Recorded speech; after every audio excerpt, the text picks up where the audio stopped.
Kontrolado mo siya. Kung may baseball bat ka nga naman talaga, mapapalo mo sa ngipin at sa pagmumukha niya to eh. Anong, nung naging presidente si Duterte, inutusan ka? Dapat hindi mo Masabi ko sa inyo, yan ang ano yan. ang presidente ng Pilipinas, napakaraming sekretary, napakaraming undersecretary, napakaraming assistant secretary, at napakaraming general sa Armed Forces at sa PNP. Maliban pa sa napakaraming opisyal galing PMA at PNPA, ikaw na walang ranggo sa AFP at PNP, ikaw ang inutusan for counterintelligence. Pangatlo, basahin ko lang kasi baka makalimutan ko. During that time also, I was instructed to provide intelligence information for President Duterte's Oplan Double Barrel.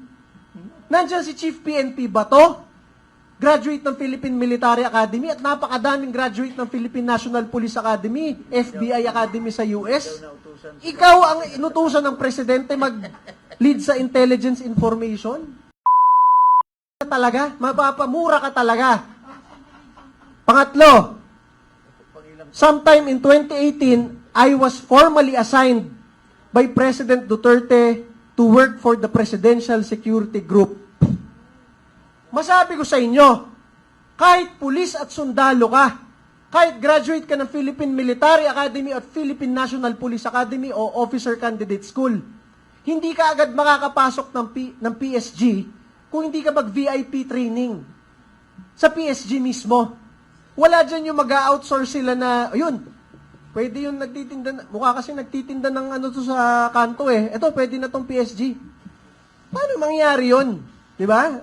Oh, pang-apat, in 2018, I was introduced by President Duterte to his daughter, Davao City Mayor Sara Duterte, and likewise tasked by the President to provide intelligence gathering involving politics, law, to Mayor Sara Duterte. Lo, abogado yun. Siya bagsak. Pare, abogado si Rodrigo Duterte, abogado si Sara Duterte. Bagsak sa bar eh. Napakaraming abogadong nakapaligid sa kanila. Yung bagsak sa Ikaw ang inutusan mag-provide ng legal advice kay Sara Duterte. Alam mo talagang sinungaling eh. And also, intelligence regarding politics.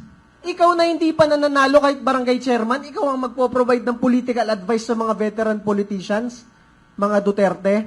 O ito, bilisan ko na lang po ha. We were able to register ISIP Pilipinas at the SEC with me as national convener. Madali lang yan.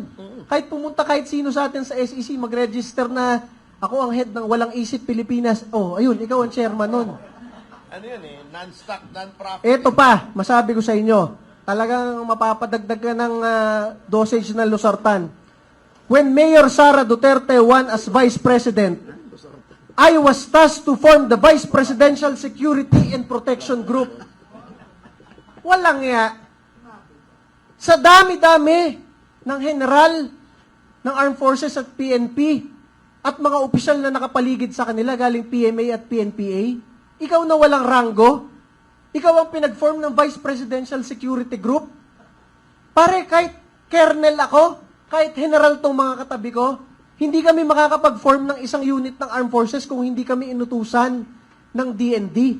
And that is the truth. Si Secretary Lorenzana noon at si AFP Chief of Staff Centino ang nag-form ng Vice Presidential Security Group para pag alis nila, merong separate unit na magpoprotekta sa Vice President. Hindi ikaw, Mr. Madriaga, ang nag-form ng VP Security Group. Ito po, last na.